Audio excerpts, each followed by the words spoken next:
Les hôtes. Une nouvelle d'Isaac Asimov. Traduit de l'américain par France-Marie Watkins.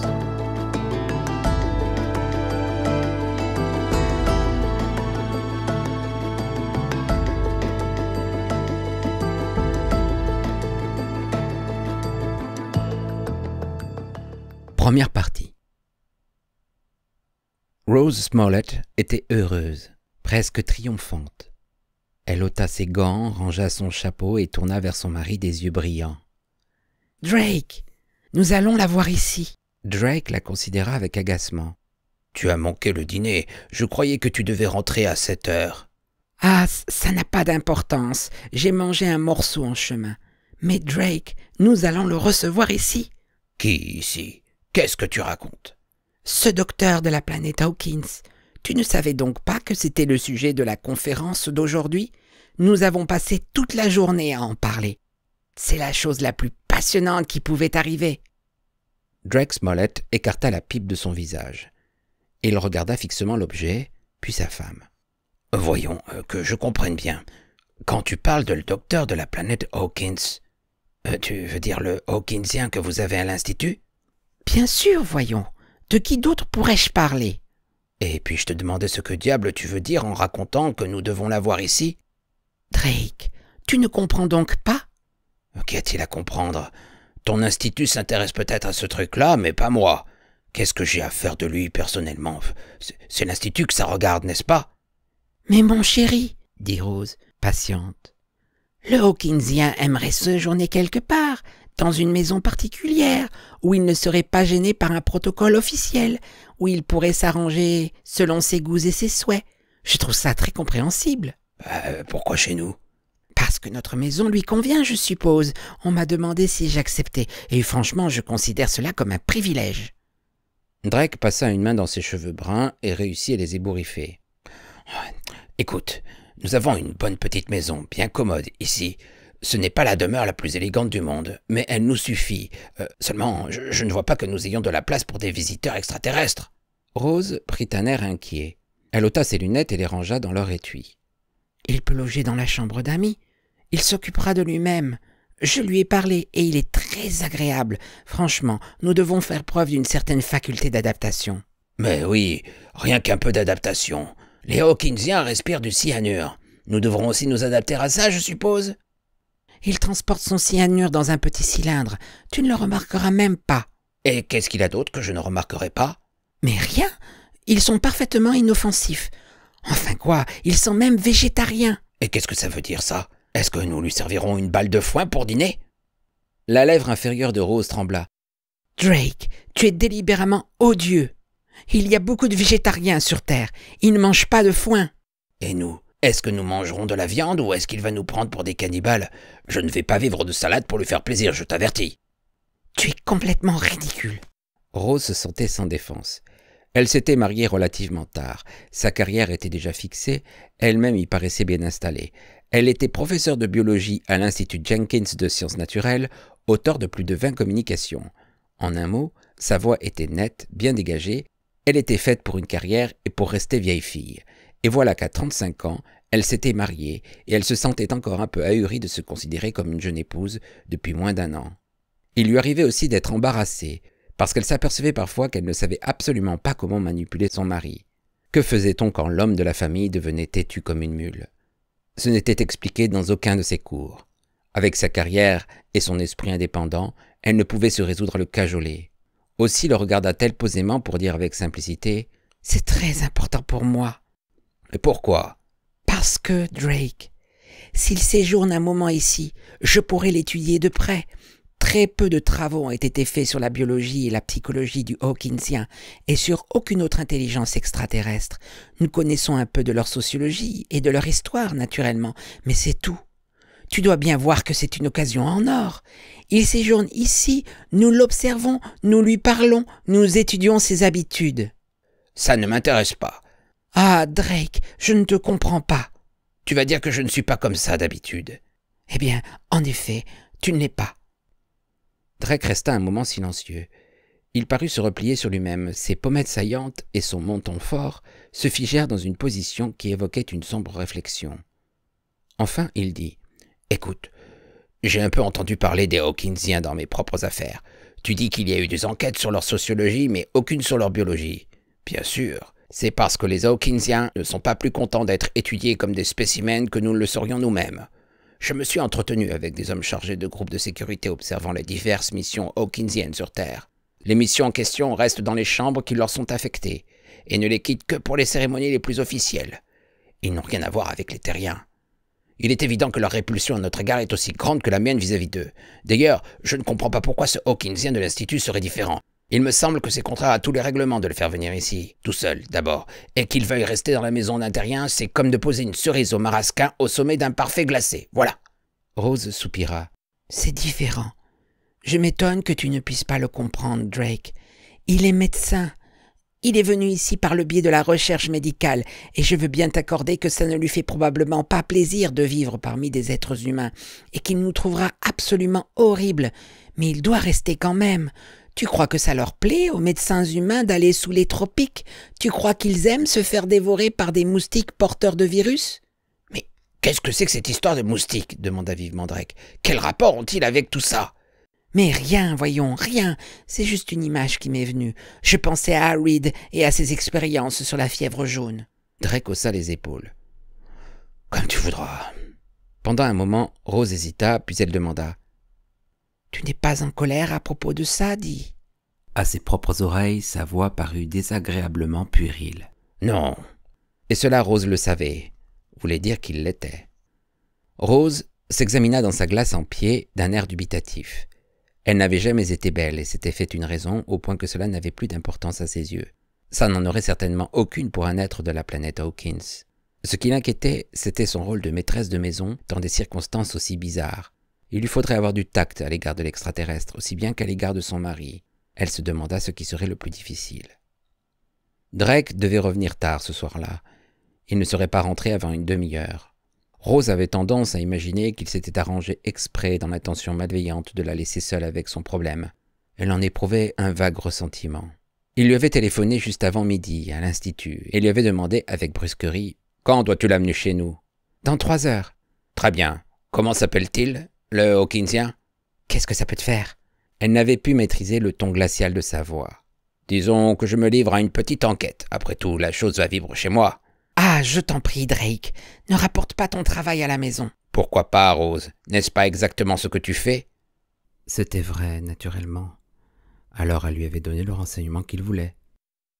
C'était la première fois, depuis qu'ils étaient mariés, qu'ils avaient même un semblant de querelle, et, assise devant sa glace, elle se demanda si elle ne devait pas essayer de considérer les choses sous son angle à lui.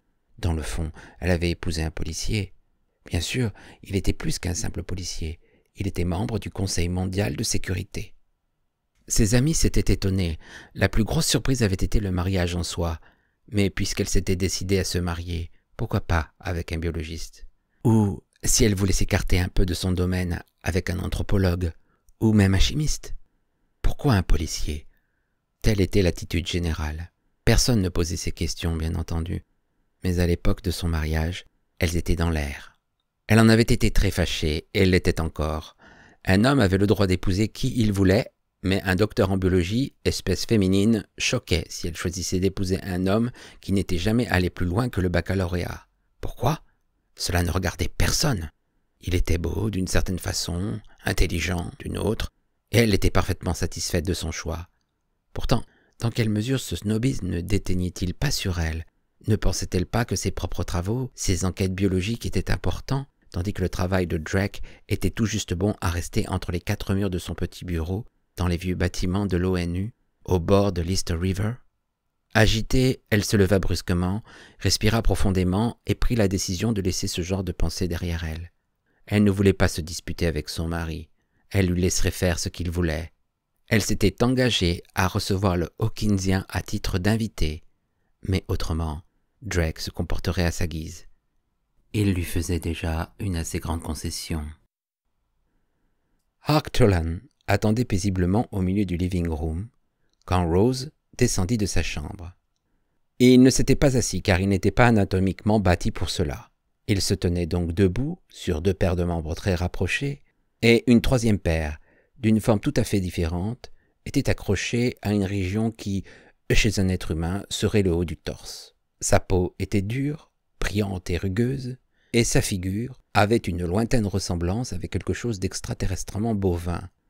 Il n'était cependant pas totalement répugnant, et il portait une manière de vêtement sur la partie inférieure de son corps pour éviter d'offenser la sensibilité de ses hôtes humains. « Mrs.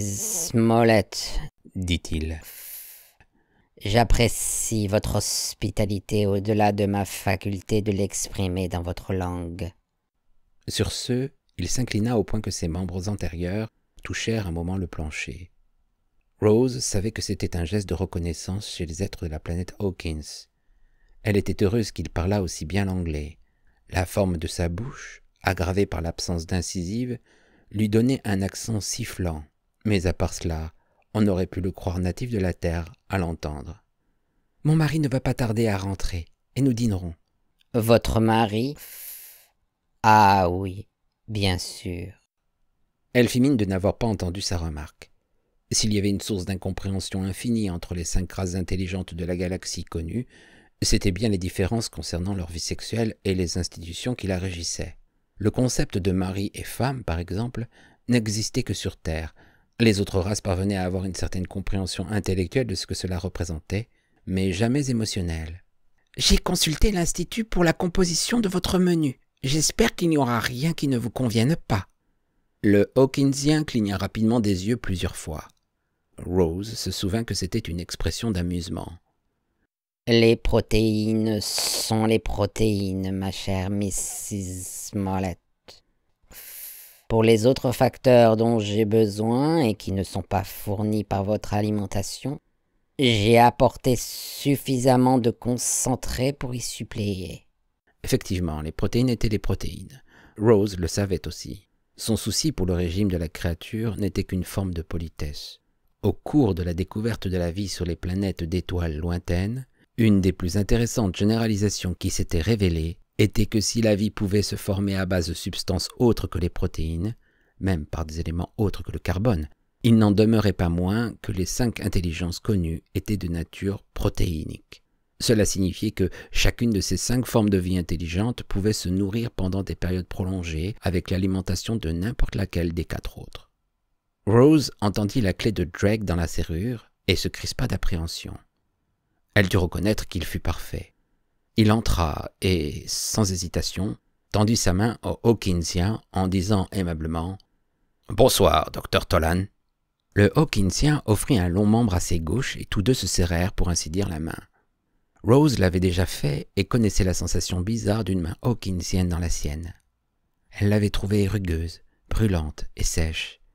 Elle imaginait que, pour le Hawkinsien, la sienne et celle de Drake devaient paraître froides et gluantes. Au moment des présentations officielles, elle avait observé la main de l'extraterrestre.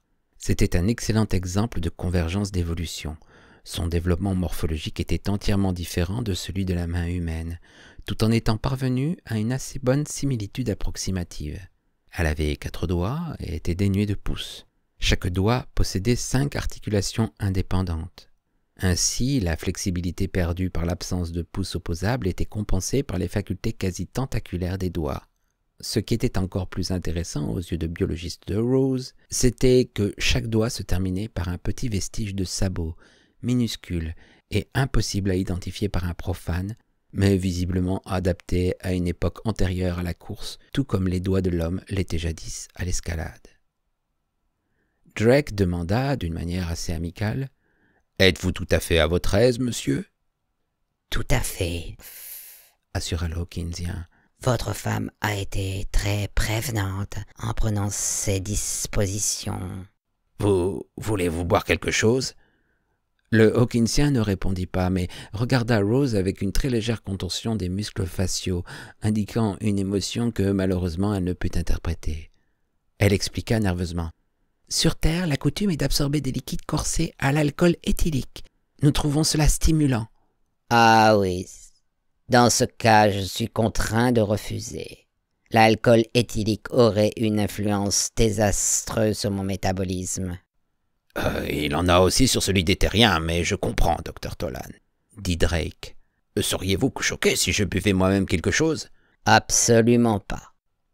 Drake passa tout près de Rose en allant à la desserte et marmonnant un seul mot. « Adieu !» dit-il entre ses dents. Sa voix était à peine audible, mais il réussit à mettre 17 points d'exclamation après ce mot.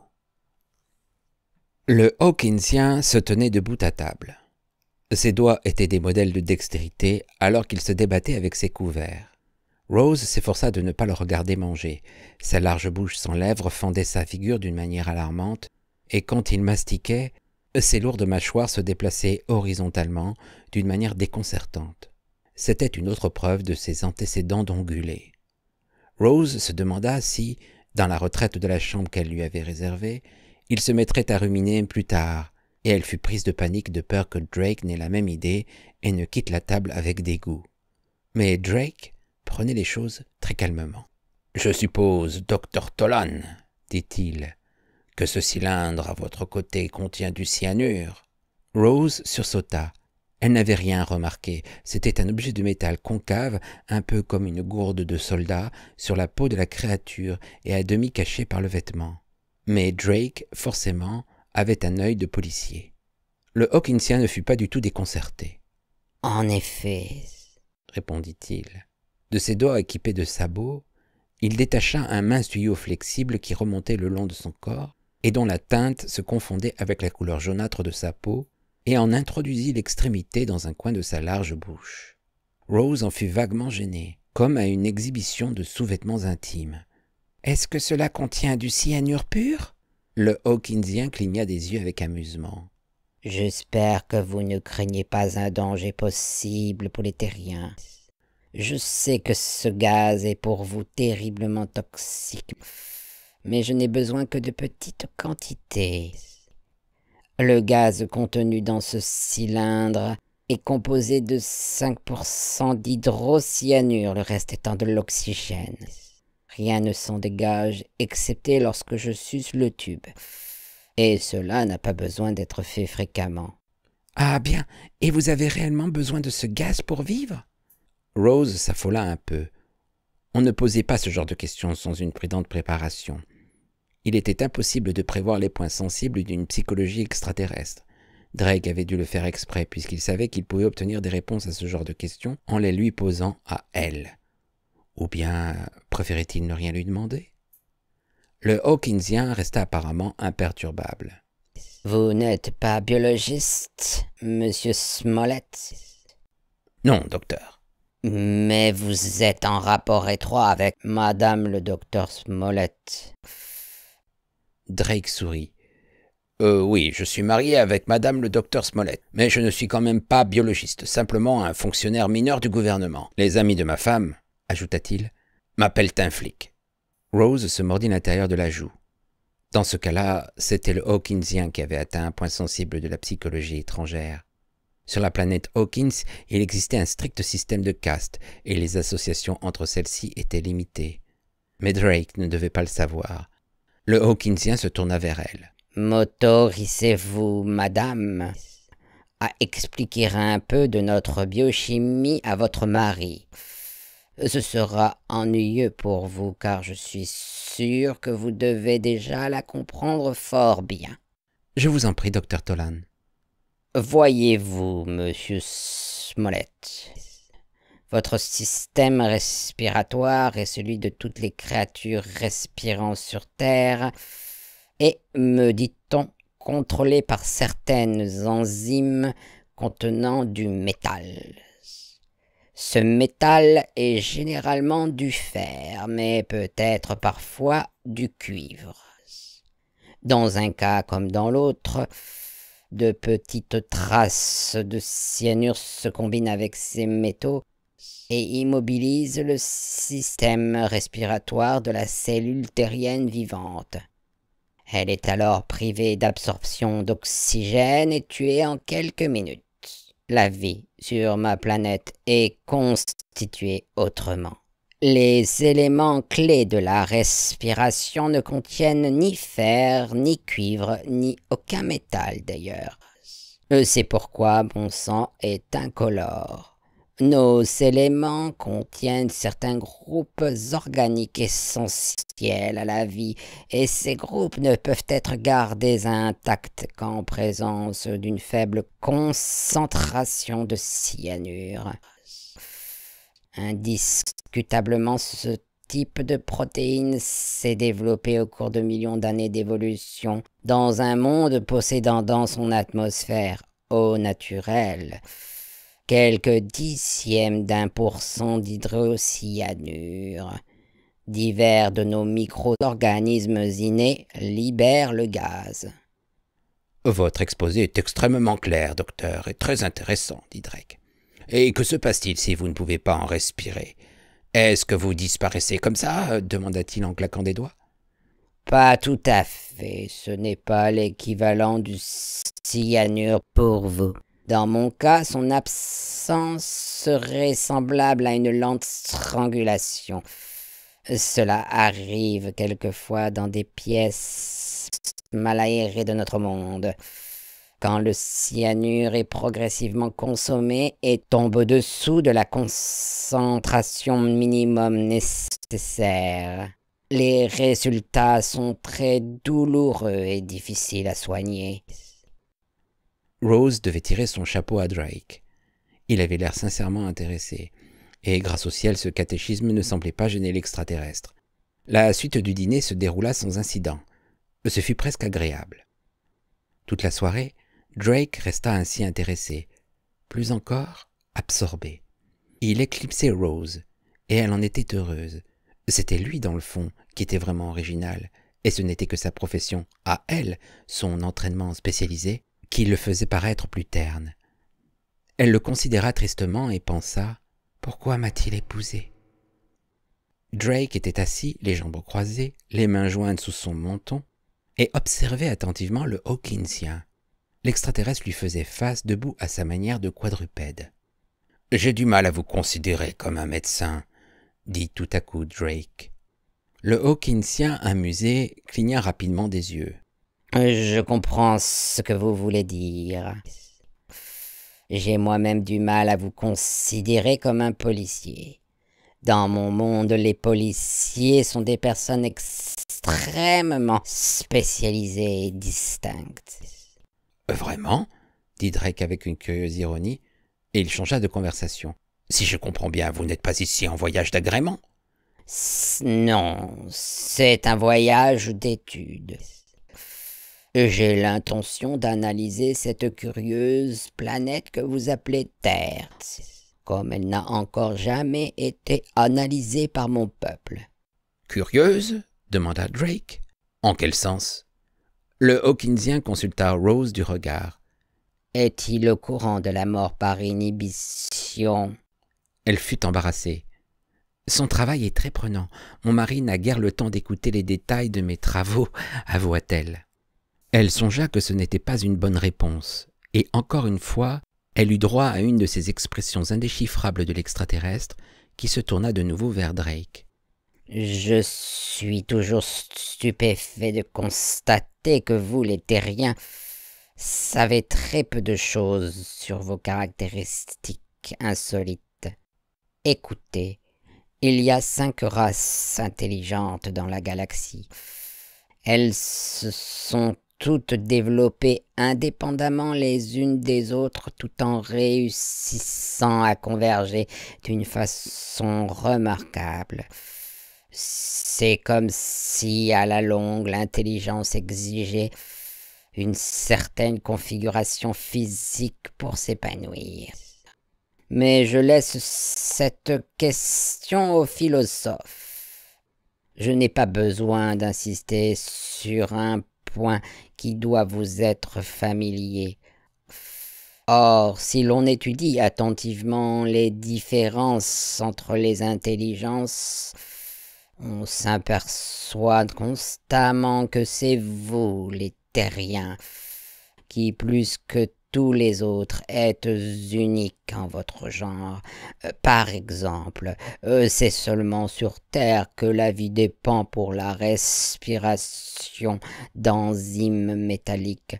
Votre population est la seule pour qui l'hydrocyanure est un poison. Vous êtes la seule forme de vie intelligente qui soit carnivore. Vous êtes la seule forme de vie qui n'ait pas évolué à partir d'un ruminant. Et ce qui est encore plus intéressant, vous êtes la seule forme de vie intelligente qui cesse de grandir en atteignant sa maturité. Drake sourit à l'extraterrestre. Le cœur de Rose se mit à battre plus vite. C'était ce qu'il avait de plus charmant, ce large sourire, et il s'en servait à la perfection, avec naturel. Ce n'était ni forcé ni faux. Il s'adaptait à la présence de cette créature étrangère. Il était agréable, poli, et il devait faire cela pour elle. Cette pensée la réchauffa, et elle se la répéta. Il faisait cela pour elle. C'était pour elle qu'il était aimable avec le Hawkinsien. Drake disait en ce moment, avec son charmant sourire, « Vous ne me paraissez pas très grand, docteur Tolan. Vous devez avoir 2 à 3 centimètres de plus que moi, c'est-à-dire 1,87 m. Est-ce que parce que vous êtes jeune, ou bien les autres dans votre monde sont-ils généralement de petite taille? » Ni l'un ni l'autre. Nous grandissons de moins en moins rapidement, au fil des années, si bien qu'à mon âge, il me faudrait 15 ans pour grandir encore de 2 ou 3 centimètres, mais, et c'est là le point le plus important, nous ne cessons jamais complètement. Et naturellement, la conséquence est que nous ne mourrons jamais complètement. Drake eut un sursaut, et même Rose se redressa brusquement. Voilà qui était nouveau. À sa connaissance, très peu d'expéditions avaient rapporté ce renseignement de la planète Hawkins. Elle était extrêmement curieuse de la suite, mais retint toute exclamation pour laisser Drake parler pour elle. « Vous ne mourrez pas complètement? Voudriez-vous dire alors que les habitants de la planète Hawkins sont immortels? » Aucun peuple n'est vraiment immortel. S'il n'y avait aucune autre façon de mourir, il y aurait toujours les accidents, et si cela échoue, il y a l'ennui.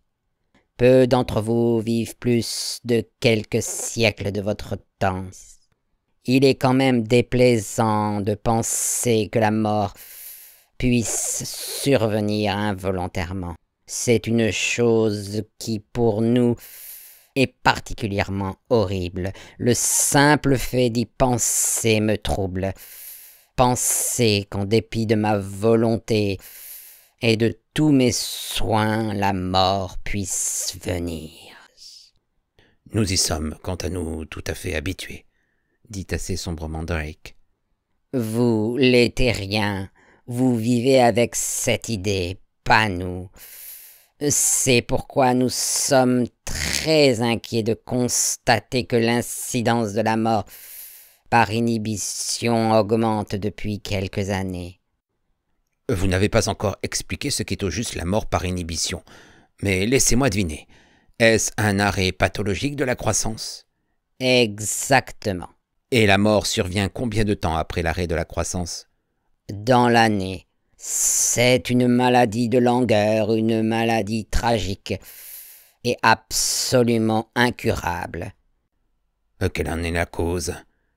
Le Hawkinsien prit un temps de réflexion assez long avant de répondre, et même alors, il y avait dans sa manière de parler quelque chose de crispé, un certain malaise. Nous ne savons rien des causes de la maladie, monsieur Smollett.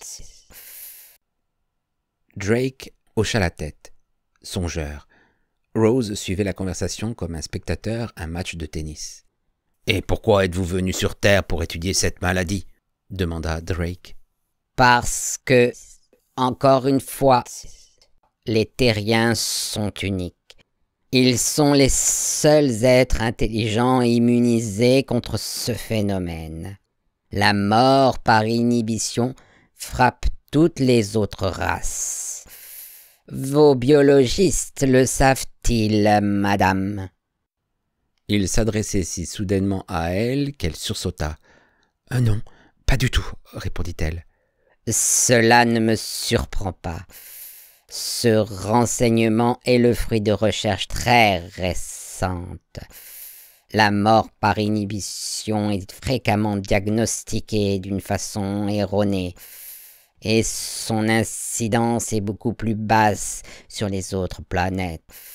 Il est d'ailleurs assez bizarre de constater, un véritable sujet de philosophie, que l'incidence de ce genre de mort est la plus élevée sur mon monde, qui est le plus proche de la Terre, et plus basse sur chacune des planètes plus éloignées. C'est ainsi qu'elle est la plus basse sur Tempora, qui est la plus éloignée de la Terre, alors que la Terre elle-même est immunisée. Quelque part dans la biochimie du terrien se trouve le secret de cette immunité. Il serait bien intéressant de le découvrir. Comment pouvez-vous dire que la Terre est immunisée? À mes yeux, l'incidence est de 100%. Tous les terriens cessent de grandir et tous les terriens meurent. Nous souffrons tous de la mort par inhibition. Pas du tout. Les terriens vivent jusqu'à 70 ans après l'arrêt de leur croissance. Ce n'est pas la mort que nous connaissons nous-mêmes. Votre maladie équivalente est plutôt une question de croissance désordonnée.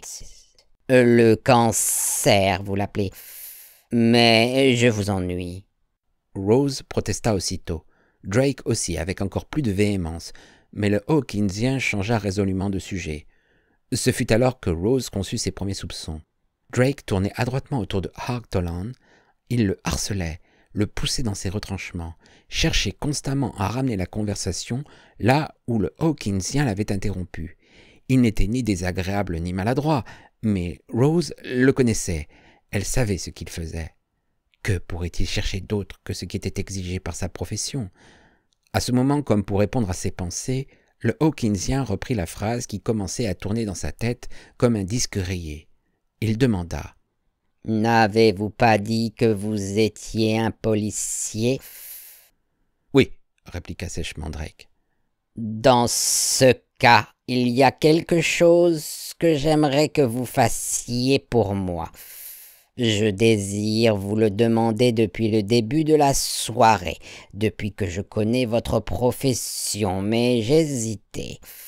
Je ne voudrais pas être un embarras pour mes hôtes. » « Nous ferons ce que nous pourrons. » »« Je suis profondément curieux de la manière de vivre des terriens.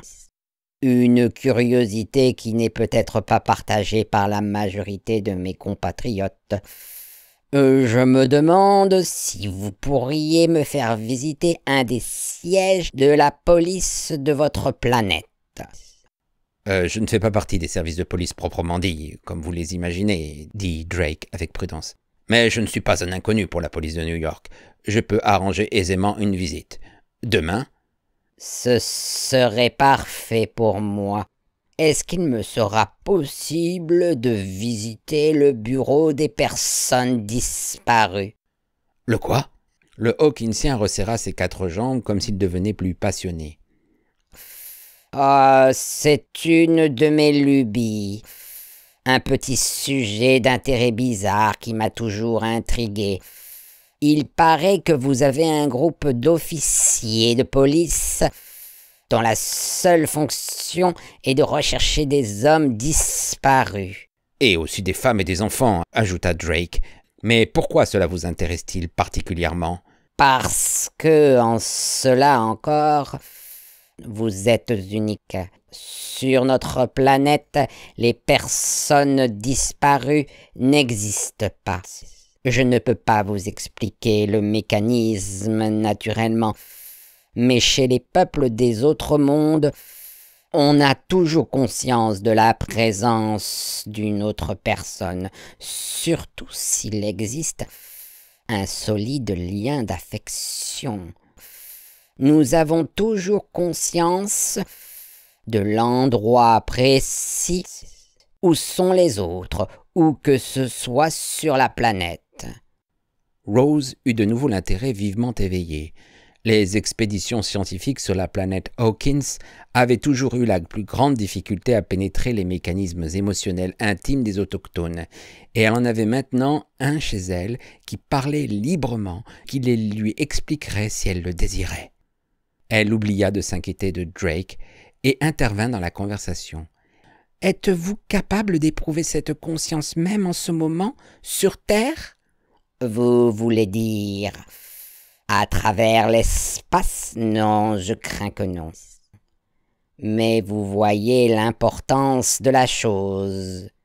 Tout ce que la Terre a d'unique devrait être relié. Si l'on arrive à expliquer le manque de cette faculté, l'immunité contre la mort par inhibition sera peut-être expliquée du même coup. D'ailleurs, je trouve très curieux qu'une forme de vie communautaire intelligente puisse être élaborée par des gens chez qui manque cette perception.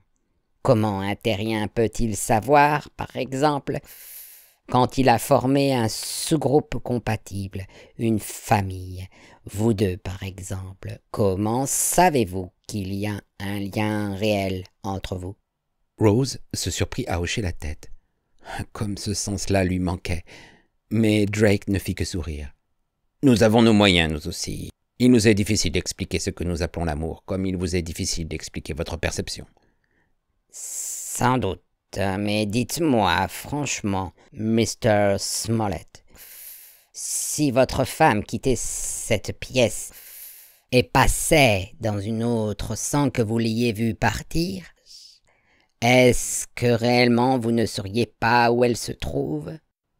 Je ne le saurais vraiment pas. Ahurissant, murmura le Hawkinsien. Puis il ajouta: je vous en prie, ne soyez pas offensé par le fait que je trouve cela révoltant.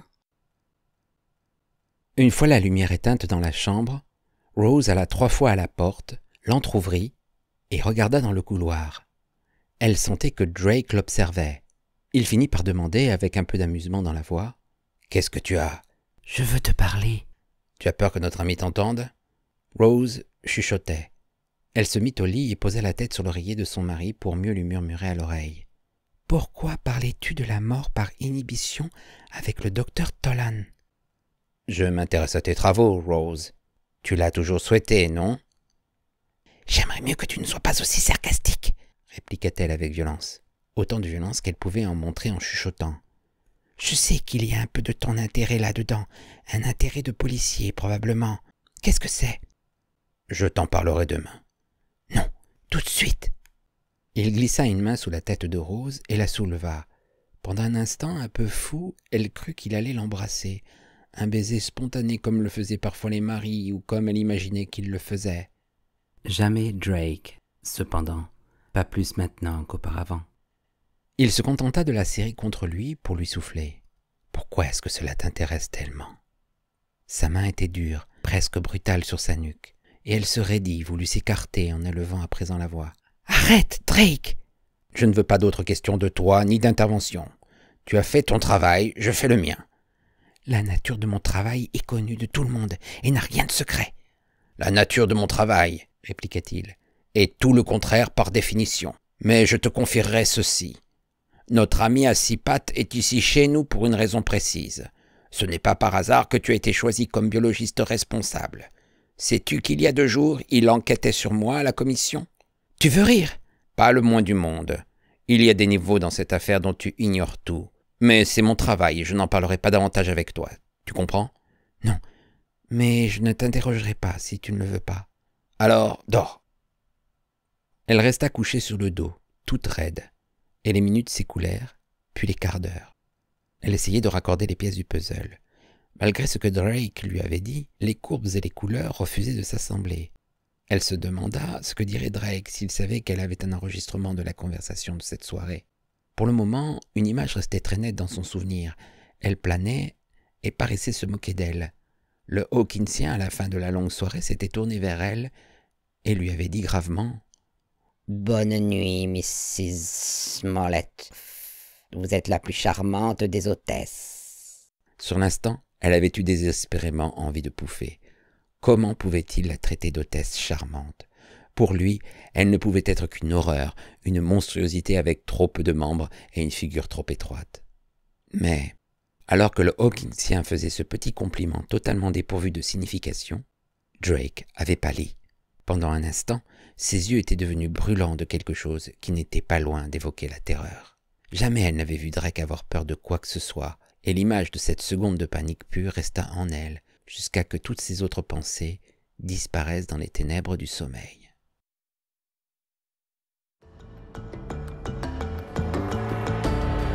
C'était Les Hôtes, une nouvelle d'Isaac Asimov. Première partie.